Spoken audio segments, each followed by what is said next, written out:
Welcome to Baseball Blueprint, your home for all things player development. All right, let's get into this. So I think this is gonna be a really fun video. We're going to ask ChatGPT questions about advanced defensive metrics that, at least that I have. Now, one of the things that is kind of hidden from the average spectator is some of the details between like catch probability. And so one of the things that I want to dive into a little bit is like just to get a better understanding of exactly what makes up DRS. And I know that I know the bits and pieces that dive into making the whole score, but I want more clarity on exactly how that works. And so one of the things that I've read about is the 24-point matrix. Not sure exactly what those 24 points are. But we're going to use ChatGPT hopefully to help us find this out. And again, I don't know if this is going to work, but it should be fun. So first thing we're going to do is we're going to say, explain the 24-point matrix that is involved in creating defensive runs saved. Let's see. So, gives us a quick idea of what DRS is. And so this tells us about DRS's 24-point matrix, which is really cool. Okay. So this seems to be something that is very similar to how SIS has it shared. So there's not a whole lot of depth here. But they talk about like range and positioning, stuff like that. All the other pieces that SIS has mentioned. ChatGPT knows me so well. Would you like a more detailed breakdown? I would. Thank you. Let's see. Detailed breakdown. Okay, perfect. So this should give us a little bit more depth. Range and positioning. Okay, perfect. Let's hopefully we get a little bit more than that. Fielding plays, factors in bobbles, missed balls, recovery time. Okay. Position specific. Okay. Good fielding plays and missed plays. That's on both. Yep. Scoops, clean transfers. Shift run saved. That's one that's interesting. Like, is this shift run saved now? Shaded runs saved since we don't have a shift anymore. Yeah, interesting. And obviously, there's probably going to be some component of like field parameters and stuff in this too that has to be an impact for outfielders. But interesting with the shift run saves. I wonder how much weight that gives, right? So correct base, final calculation. Oh, example calculation. Yes, please. How about a shortstop?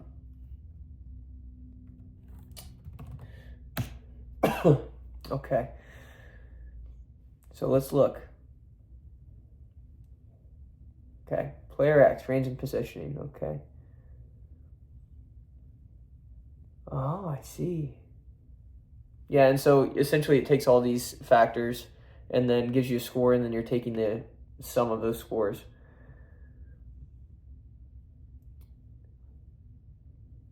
Okay. Now, that's really interesting. I would love a real world example. Let's see. This is the thing I love about ChatGPT, is it kind of follows thoughts, so, kind of like a train of thought. So I like digging into it and clearing stuff up. So it's funny they picked Lindor. That's someone we've done a lot of work on. Fielding run value was 10, so that's not DRS. That's fielding run value through StatCast, 97th percentile. And they say his impressive range, but we also know from people inside a variety of organizations that his range is good, but his prep step timing isn't necessarily the most consistent, which negatively impacts his range. So I wonder if there's a way to find unbiased range, because we've worked on that here, but maybe there's something out there that can give us clarity on that. Below average arm strength.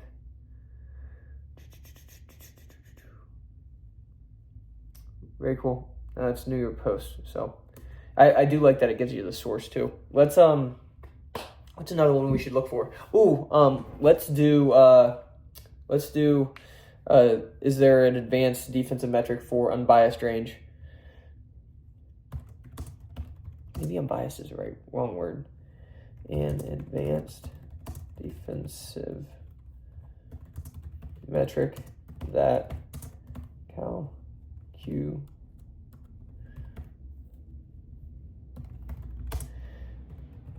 without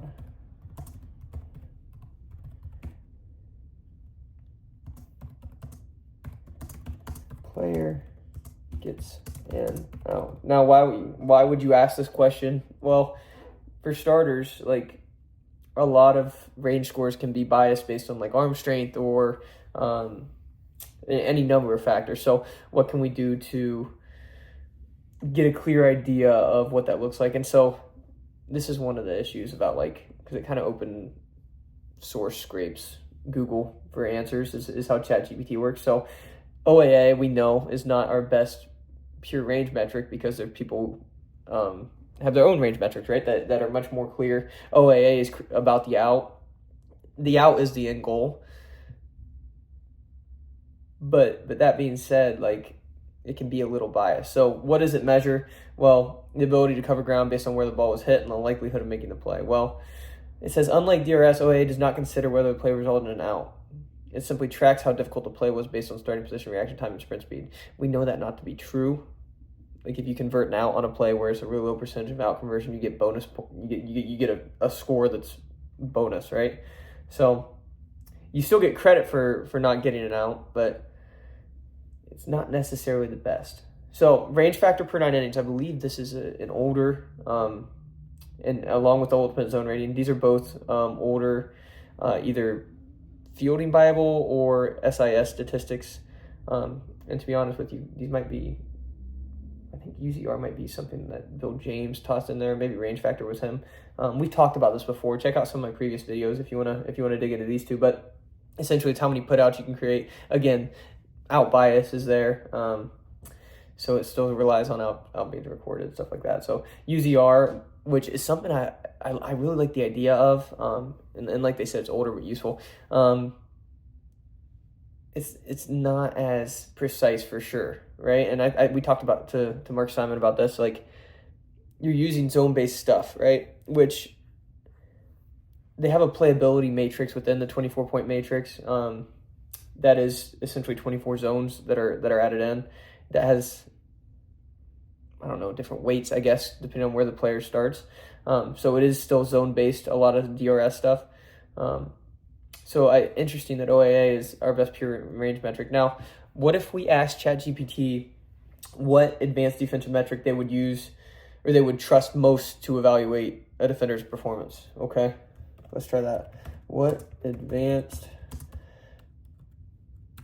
defensive metric would you trust most to evaluate a defender's performance? Let's take a look. Wow. Okay. And we talked about this before. It's funny that they kind of means we're on the right track, right? So they go with DRS or outs above average. Interesting they don't mention fielding run value, which is something supplied by StatCast. I think we might ask that question next. Why do we not implement that? I like the balancing of DRS. Yeah, that makes sense. But also, that's if you're into cross-positional comparisons, which, to be honest with you, usually I'm not. But if you're in an organization, that's definitely important. Influenced by positioning and shifts. Again, less so now that the shift limitations are a thing, but also I'd love to see the actual influence of this. I mean, we look at, even with OAA, right? Some of the scores we get, best for older seasons, UZR. Yeah, that's true. We don't have StatCast data, so UZR plays well there, but again, zone-based. Let's do this. Would you consider FRV? I wonder if it's going to know it means floating amount value. Yeah, very cool. Okay.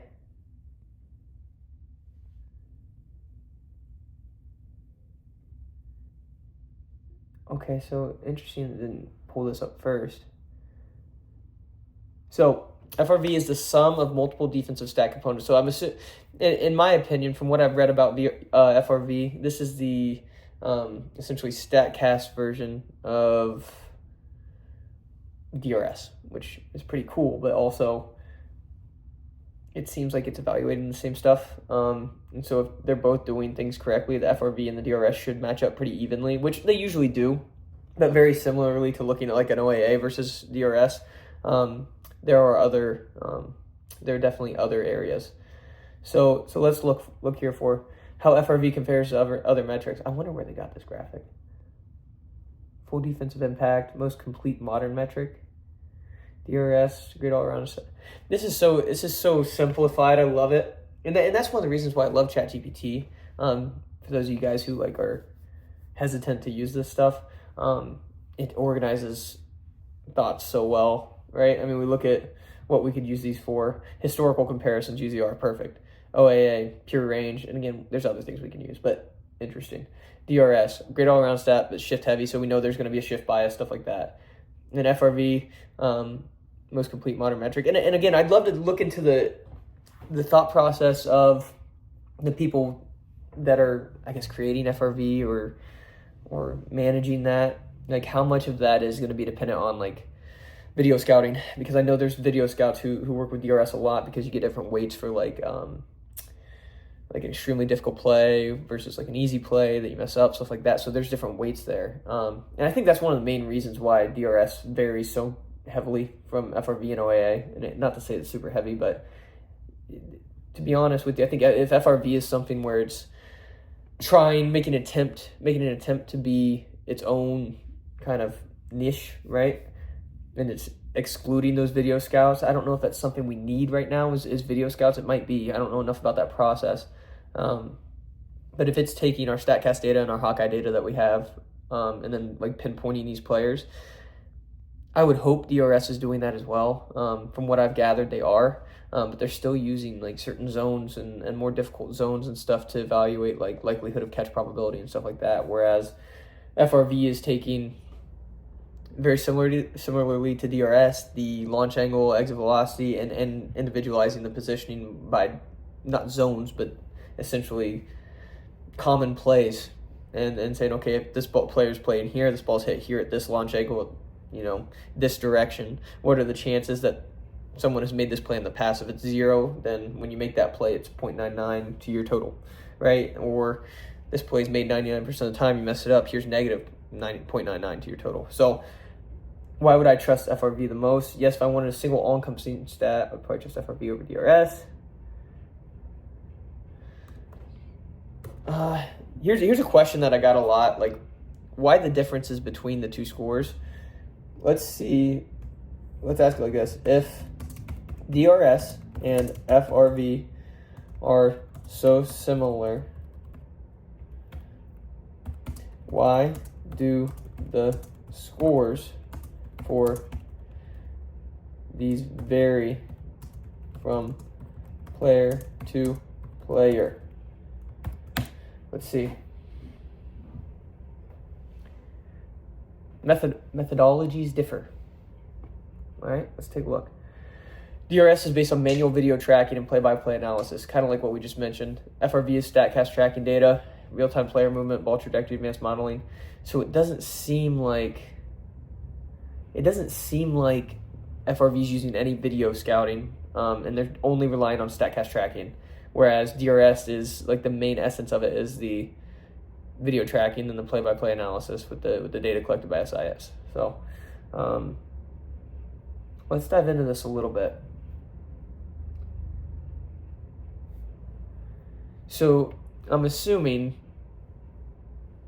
I might be wrong, but I'm assuming that the player positioning and ball tracking done by SIS are not something that they collect from StatCast data. It might just be video scouting. They put a dot on the field, which we know from experience there could be error there. I might be wrong, though. I'd love it if people had more information on that to give me a little bit more of an explanation. It seems very clearly that StatCast is using their Hawkeye data and their modeling to create those range scores, which I would trust more, if I'm being honest with you, than the video scouting. Arm strength factored in outfield arm runs, separate component in FRV. Okay, so there's a little bit different of weighting. Double plays, limited infielders, include separate as double play runs with FRV, okay. So the weighting of the defensive components is different for sure. And so FRV, obviously, with the lack of zones, right, and using, 24-point matrix of the zones with DRS, it would be shift dependent, and there's going to be shift bias there. With FRV, you won't have that. So I think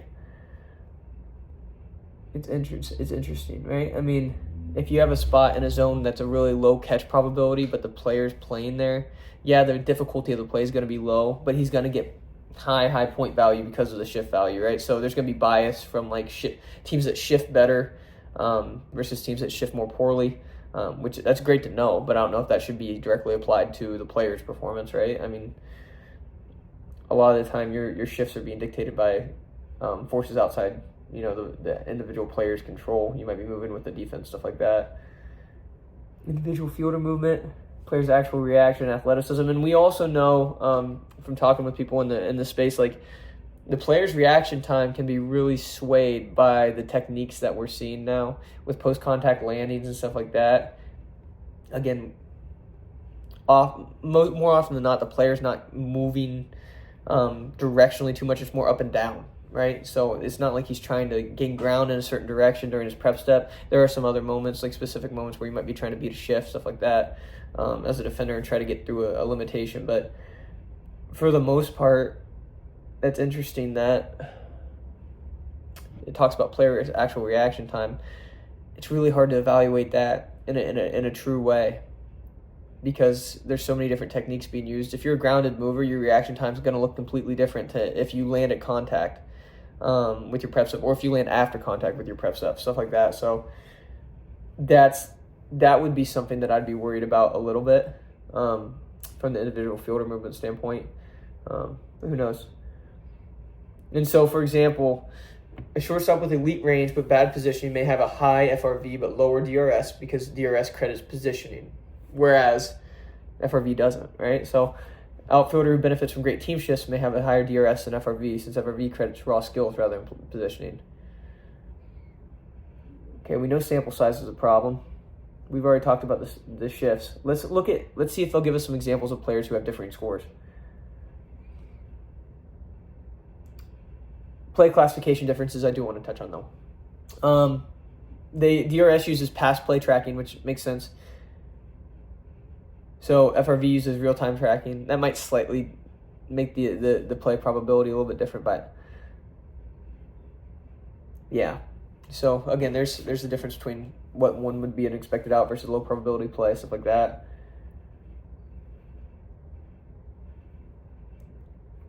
Yes, please. I'm going to start being polite to this AI. I don't know what's going to happen here. If they take over, they need to know my manners. Okay. Ketel Marte. We talked about him on the channel before. He's fantastic, man. All right. So plus 10 DRS, plus 6 FRV, which means his positioning, in theory, is better. But again, we know there's a lot of different discrepancies. So possible reasons. Here we go. Effective positioning. Boom. Focuses more on individual range. Maybe returns a lower score because of that. Double play and error rates might boost his score if he excels there. Interesting. So sick. So sick. Big fan of this stuff. So if you guys want more of this, we'll definitely be able to dig in more. I think Casey Demko might be jumping on here in a little bit to join this little discussion. But man, I'm having a blast with this. So let me know if you have questions, and we'll get going on that. Thanks. Thanks for watching, everybody. Make sure to like and subscribe. Feel free to check out our infield and base stealing communities on X as well. Thanks.